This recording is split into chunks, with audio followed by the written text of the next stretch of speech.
So for the last part of this podcast, we're gonna have like a speed round of questions, 10 questions, and professor, tries to kind of come up with the first thing that comes in your mind, and maybe explain a little bit why you came up with that answer.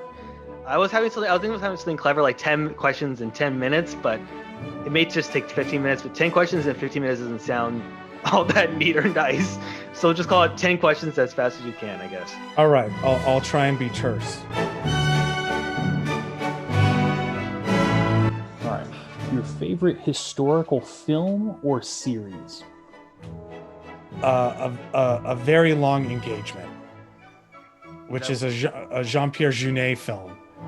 Jean-Pierre Jeunet is like the Steven Spielberg of France. He directed Amélie, which some of your viewers might have seen, a very popular film, and it is about the First World War. It's my favorite historic. I mean, it's not really historical. It's set in a historical period. But if I guess if I were to say a movie that was historical in nature, like depicting historical events, with any kind of fidelity, it would be the Battle of Algiers. What book or piece of historical literature do you believe is underrated? The Great Transformation, a book of economic history by Carl Polanyi, which I think, Eric, I lent you my copy because I pulled it out the other day to reread some of it, and I think it had your handwriting in it. Oh yeah. Do you remember reading that book? I do. Yeah. Yeah. Sorry I think I lent it to you. Yeah. Hopefully I did not. My markings did not deter you from your reading. It's all right. I've got a couple of copies in it. Writing in another person's book. What's wrong with you?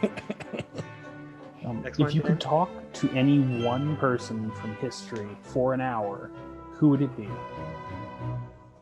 Could I speak their language? I'd assume so. You'd both understand each other. Oh man, I guess I'm supposed to go with the first person who comes into my head, right? So I'd pick Abraham Lincoln. What would you ask? What would be that question? I don't know. Just what's up, bro? Yeah, just what's up? What's up, bro? How you doing? A very awkward hour. Yeah. I don't know. I just want to meet him. I guess it's not because I have any good questions to ask. Is there a dish or food from France that everyone should try when they visit? So I really I like a kind of cheese that you can get there. It was Charles de Gaulle's favorite cheese called Vieux Mimolette. It's an orange cheese that's kind of dyed with a natural, I think, a kind of nut extract to give it this orange color. It has a hard rind, and it's spectacular. It's my favorite cheese. Okay. And I would recommend that you guys try it if you can.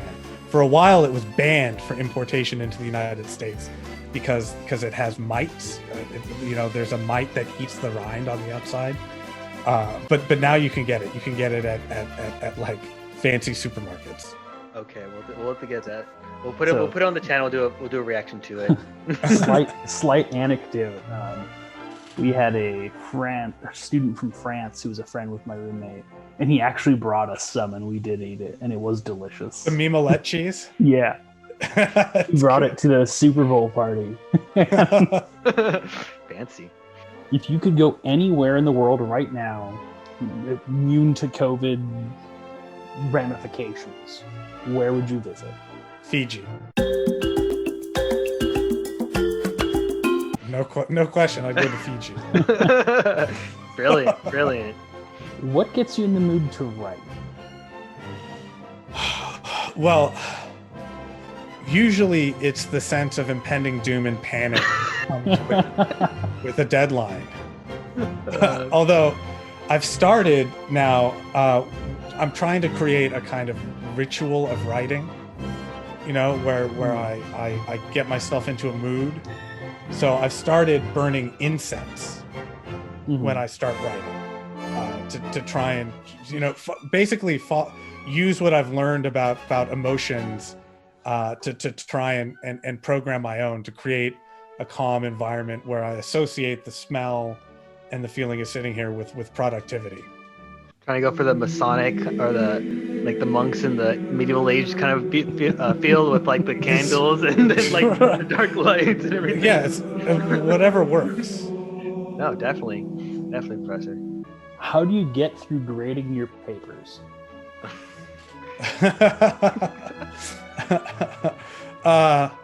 I start early, and I try to well, I usually when I grade papers I read them all, and then I read them again and grade them. I think the answer you might have been looking for was whiskey, which also helps towards the end when you're running out of energy. I guess it's important to know that you care about your students. You look at them twice to make sure that you give them a fair grade, right, Professor? I spend too much time grading, I think. Grading is tough because I really dislike giving grades other than A's. You know, because it feels like I have somehow failed if students don't get the concepts, or that I'm not really inspiring if they hand in uninspired papers. But that's just, in a certain way, that's just narcissism for me, assuming that I have that kind of power when students have their own lives and their own sets of concerns, right? Yeah. No, I feel you, Professor. I feel your pain. Yeah, you have to grade papers now too. Yep.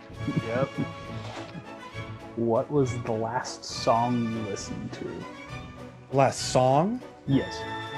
I think the last thing that I heard was I was making a video lecture on John Locke. Mm-hmm.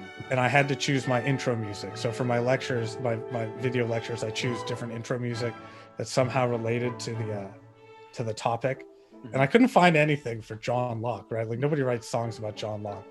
So I listened to this song called Pop, Lock, and Drop It. Once you pop, lock, drop it for me, maybe we can roll. Oh! Pop, lock, and drop it. Pop, lock, and drop it. Are you familiar with this song? Yes. No, I had never heard that song before, but I liked it. Really? And that's what I use. Really? The other song that I was thinking I should say, it's called the Hot Dog song. It's what comes at the end of Mickey's Clubhouse. Oh, okay. I have a toddler, and he likes Mickey Clubhouse. And Mickey Clubhouse, the song goes like, hot dog, hot dog, hot diggity dog. Hot dog, hot dog, hot diggity dog. Hot dog, hot diggity dog. I mean, it's awful. It's awful. Brilliant. Absolutely brilliant. What is the first and last picture on your phone? So the most recent is a picture of my son reading. Because one of my colleagues, Professor Ian Campbell, who also has a son who's older than mine, brought over some of his extra books and dropped them off for me today, which was an incredibly kind and thoughtful gesture. So thank you, Ian. And he was looking at the books. I think he was looking at a hippopotamus. So that's the newest one. That's some wholesome stuff. The oldest one is a picture of my dog, Oscar. Ah, good old Oscar. You can see him right there. There he is, the man, the myth, the legend. he's sitting right here. Oscar, come on.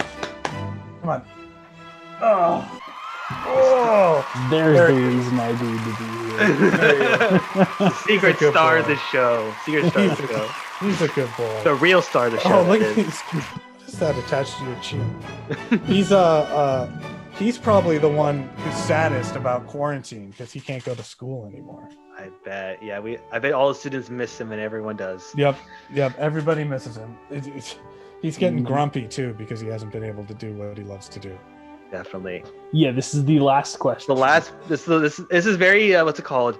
Very current, very timely. I'm not sure if you've been thinking about the answer to this question, but Dan, let it go. How would you survive the apocalypse? Well, I'm a Canadian citizen, so I'd go to Canada where I'm sure it would be safe. That's fair. Yeah, it's funny, like in all the different ways that it could happen, the Armageddon or whatever, Canada will always be safe. Yeah, I think I'd go to the Okanagan Valley and live with my cousin. Sounds Sounds like a great plan, Professor. Do you have room? Do you have room in that for 2 people? Yeah, Room in that car? How are you gonna get there? yeah, but I'm probably gonna put my wife in it. I don't know. No offense. Under that bus you go, Eric. It's okay. It's okay. I got a better one. I got a better plan. It's okay. What's your plan for the apocalypse? You'll fly to Canada. Go to the mountains too. Probably get everyone together. Get the big family together. Just throw about like a commune of like get a little fortress going. Get armed up and stuff. I don't know. That's kind of the extent of how I'm gonna go. like the Wolverines in Red Dawn. Yes, very good. When I was little, I saw Red Dawn, the original one, Mhm. and I was so freaked out about communist invasion for months. Whenever I saw airplanes in the sky, I was sure it was going to be the Cubans who were paratrooping down with the Soviets.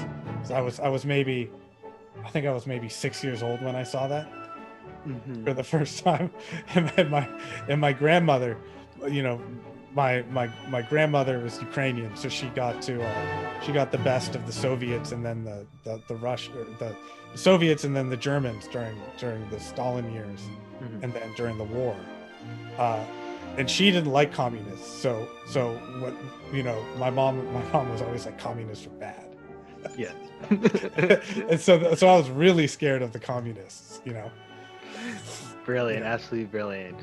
Hi everyone, Eric here. If you enjoyed this video with Professor Zientek, then be sure to check out the podcast we did with him, where he talked about his research and the state of military history in contemporary academia. The video can be found in the description below or in the eye. Thanks.